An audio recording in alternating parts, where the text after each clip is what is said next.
रूस ने यूक्रेन पर इतना बड़ा हमला किया कि एक ही झटके में यूक्रेन के 20 से 26 आम नागरिकों की मौत हो गई। सीधी तस्वीर आपको दिखा रहा हूं। इस बिल्डिंग पर, रेजिडेंटल इलाके पर जबरदस्त हमला किया रशिया ने, जिसके बाद यूक्रेन के आम नागरिकों की मौत हो गई।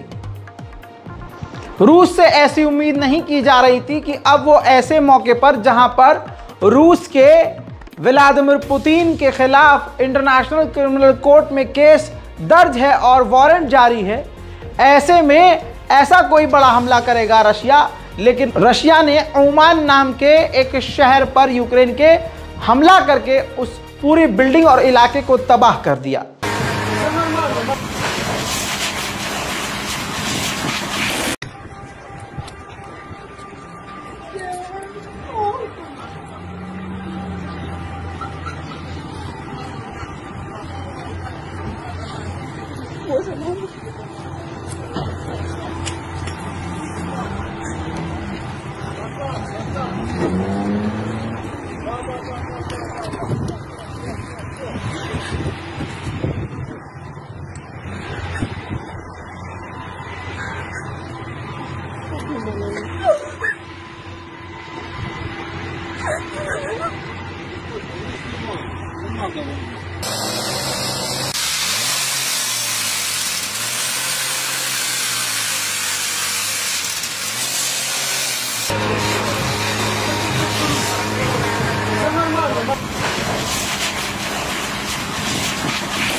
यूक्रेन की सेना ने बताया कि हमने 21 मिसाइलें और 2 ड्रोन इन हमलों में रोका और इसके अलावा जो हमले हुए उससे बड़े नुकसान हमारा हुआ और वो नुकसान मैं आपको दिखा चुका हूं।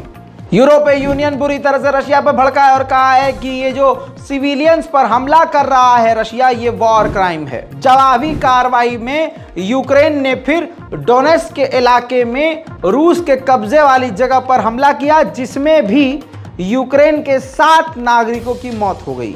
दोनों तरफ से एक दूसरे पर हमला किया जा रहा है और दोनों तरफ से ही यूक्रेन के नागरिक मारे जा रहे हैं।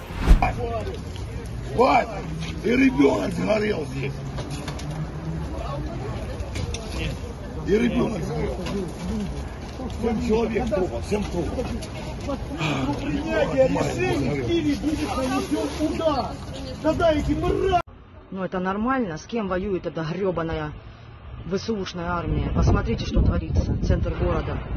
По травматологии, блин, и дом попали, дом горит. Ну что это такое?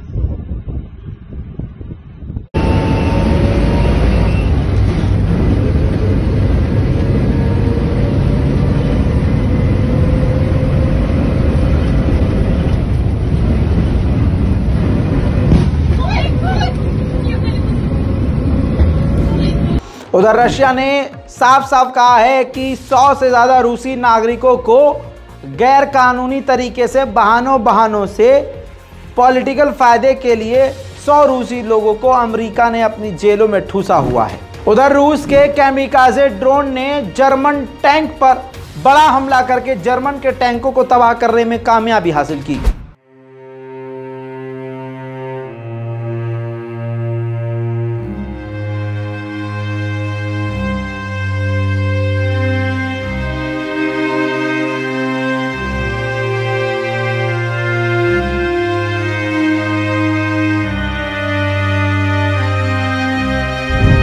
उधर दोस्तों यूक्रेन की एक बिल्डिंग को डायरेक्ट रूसी टैंक के द्वारा हमला करके बर्बाद किया गया।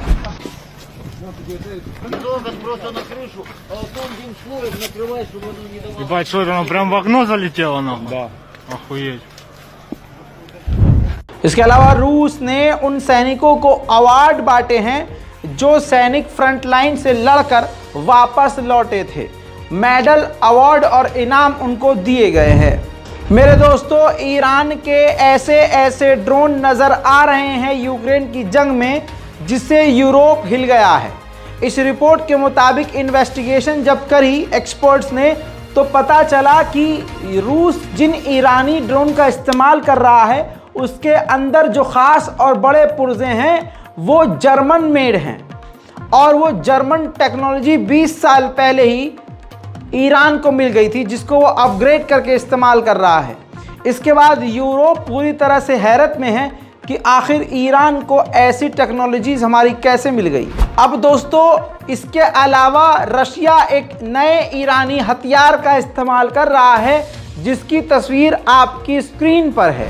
यह है ईरानियन दहलवाये ATGM। जी हाँ, जो ईरानियन कॉपी है रशियन कॉर्नेट EM-80GM की। जी हाँ, रूसी हथियार को ही कॉपी किया था ईरान ने। अब उसी रशियन कॉपीड हथियार को रूस इस्तेमाल कर रहा है अपने में ही। ये ईरान की एक बड़ी कामयाबी है। इसके अलावा रूस की खुफिया एजेंसी ने एक रशियन नागरिक को गिरफ्तार किया, जो यूक्रेन की सेना की मदद चंद पैसों के लिए कर रहा था। परमाणु हमले की आशंका इतनी बढ़ गई है कि अब अमेरिका यूक्रेन में न्यूक्लियर अटैक डिटेक्टर तैनात कर रहा है कि अगर हमला न्यूक्लियर का होता है तो उस डिटेक्टर से पता लगाया जा सके कि यह जहर न्यूक्लियर का कितनी दूर तक फैला है, कितना बड़ा बम इस्तेमाल किया गया है और कितनी दूर तक इसका जहर फैलकर कितना नुकसान पहुंचा सकता है। दोस्तों, चेक रिपब्लिक और स्लोवाकिया के प्रेसिडेंट कीव पहुंचे, जिनका कीव में जमकर उनका स्वागत किया गया।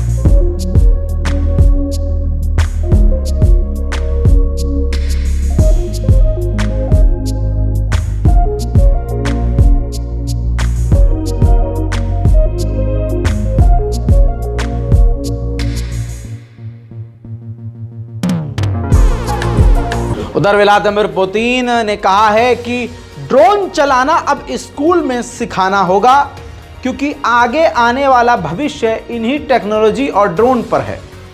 रूस का यही भविष्य है, यानी अब रशिया स्कूल में ही बच्चों को ड्रोन तक चलाना सिखाएगा। उधर रूस के अंदर काफ़ी फेमस हो गया है वैगनर ग्रुप। बिलबोर्ड पर, साइन बोर्ड पर अब वैगनर ग्रुप के पोस्टर्स लगे हुए हैं, जिसमें बताया गया है कि आप वैगनर को ज्वाइन भी कर सकते हैं। और वैगनर की जमकर जिन तस्वीरों पर, पोस्टर्स पर तारीफ की जा रही है। यूक्रेन को पाकिस्तान हथियार दे रहा है। हालांकि पाकिस्तान ने इस खबर को झुठला दिया है, लेकिन बात हकीकत यही है कि पाकिस्तान ने अपने हथियार यूक्रेन को बेचे हैं। अब उन हथियार के बेचने के बावजूद यूक्रेन के सैनिकों ने पाकिस्तान को जलील कर दिया। उन्होंने अपने बयान में सीधा सीधा कहा कि ये जो एम्यूनेशन और नए हथियार जो पाकिस्तान की तरफ से हमें मिले हैं, उसकी क्वालिटी काफ़ी घटिया है। उधर रूस ने T-72B3 टैंक यूक्रेन पर दाग डाले हैं।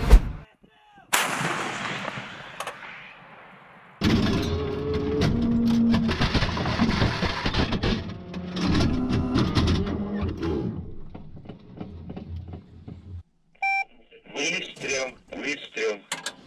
Выстрел.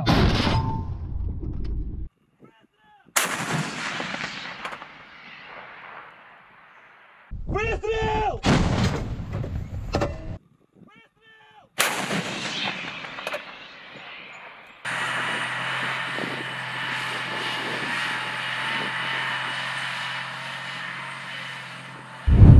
बड़ी खबर यह है कि यूक्रेन के डिफेंस मिनिस्टर ने कह दिया है कि काउंटर ऑफेंस की तैयारी, एक बड़े हमले की तैयारी रूस पर हमारी पूरी हो चुकी है। सीक्रेट डॉक्यूमेंट से खुलासा यह भी हुआ है कि अमेरिका ने जर्मनी के डिफेंस मिनिस्टर की भी जासूसी करवाई है।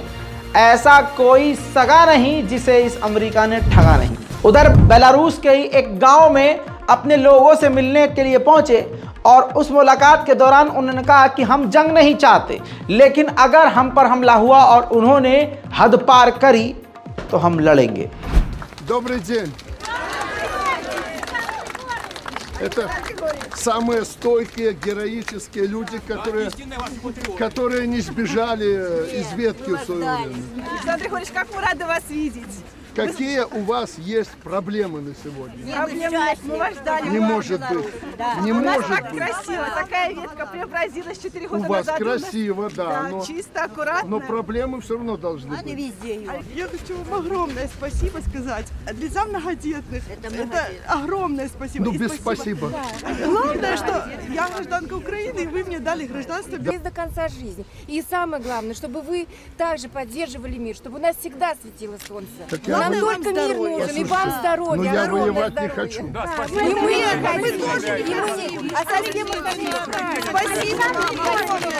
Я всегда удивляюсь, когда начинают разговаривать по поводу войны. रूस के डिफेंस मिनिस्टर ने साफ कह दिया है कि अमेरिका धमका रहा है, देशों को धमकियां दे रहा है कि रूस और रशिया से दूर रहिए। उधर मॉस्को के अंदर रूस की राजधानी में एक गारमेंट कपड़े की फैक्ट्री में आग लग गई जो 3000 स्क्वायर मीटर तक फैली हुई थी।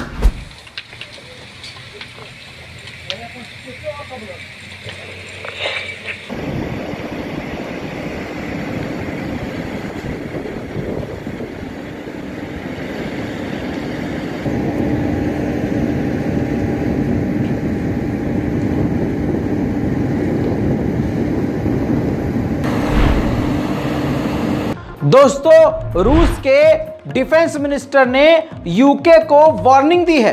आप जो यूरेनियम के हथियार यूक्रेन को देने वाले हैं, वो हथियार आतंकवादियों के हाथ लग सकते हैं।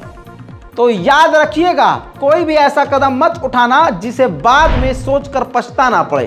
दोस्तों, अब बड़े ही प्यार से नेटो अपने आप को इस जंग से निकाल भी रहा है, अलग थलग कर रहा है। कैसे, मैं आपको बताता हूं। नेटो के चीफ ने कहा है कि यूक्रेन के पास इतनी पावर है कि वो अपनी हारी हुई जगहों को वापस हासिल कर सकता है। दूसरी जो मेन बात कही है वो आपको बताना चाहूंगा। मेन बात नेटो की चीफ ने यह कही है कि नेटो इस जंग का, इस कॉन्फ्लिक्ट का कोई भी हिस्सा नहीं है। सुनिए। Allies have provided unprecedented military support to Ukraine, both equipment, weapon systems, but also vast amounts of ammunitions, and we continue to do so. We have delivered modern air defense systems, advanced artillery systems. The United States have delivered HIMARS, and now we have also delivered a high number, a big number of armored vehicles, including battle tanks, infantry fighting vehicles, and other types of combat vehicles. So in total, this gives the Ukrainians 9 brigades, which now are well trained, well equipped. Poland का border Ukraine से और Russia से मिलता है, तो Poland ने UK से deal करी है। अब ऐसे में इस डील के बाद यूके यानी ब्रिटेन पोलैंड को घातक डिफेंस सिस्टम देगा रूस से बचाव के लिए। वहीं दोस्तों, यूक्रेन के इंजीनियर्स ने एक ऐसी मशीन गन बनाई है और ऐसा रोबोट बनाकर तैयार किया है जो हथियार रोबोट से चलेगा। कई तरह के उसके अंदर राइफल, बंदूक तैनात है जो बटन से चलेगी। दूर बैठकर उसको दबाया जा सकता है बटन को और निशाने पर दागा जा सकता है। ये पूरी तरह से रोबोटिक्स है और काफ़ी दूर से इसको चलाया जा सकता है। तस्वीरें आपके सामने हैं।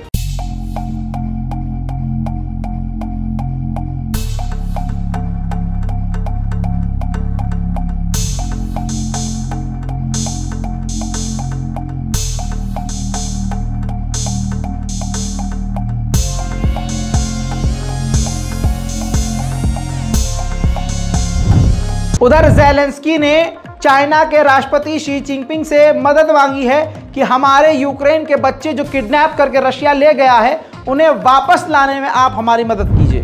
पुतिन का ऐलान है कि अगर जिसने विदेश से गद्दारी करी तो सारी उम्र उसको जेल में रखा जाएगा।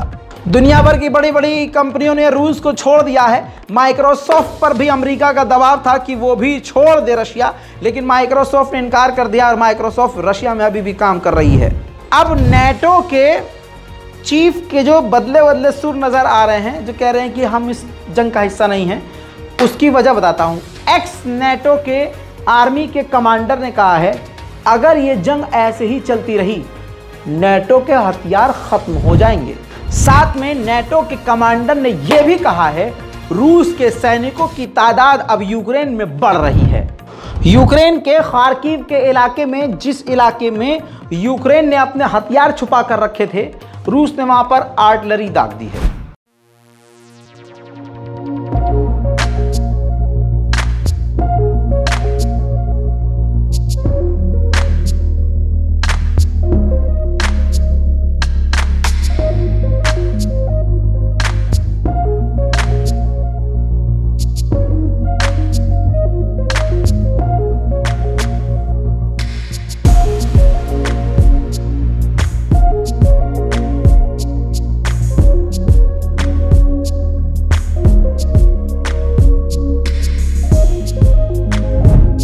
Institute of study for war, इस संस्था ने खुलासा किया है कि रशिया एक ऐसी टेक्नोलॉजी का इस्तेमाल अपनी मिसाइल्स में कर रहा है कि वो मिसाइल्स यूक्रेन के डिफेंस के सिस्टम में पकड़ में नहीं आ रही है और वो मिसाइल सही जगह जाकर गिर रही हैं।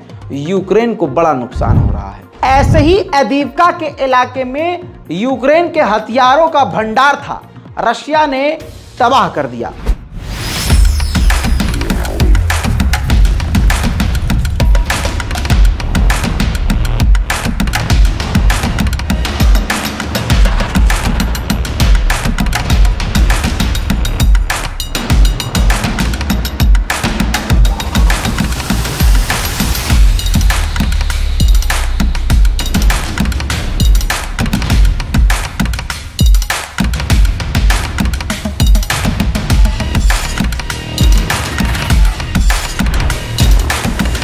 रूस और यूक्रेन की ताज़ा तरीन जानकारियों में अभी तक के लिए इतना ही था।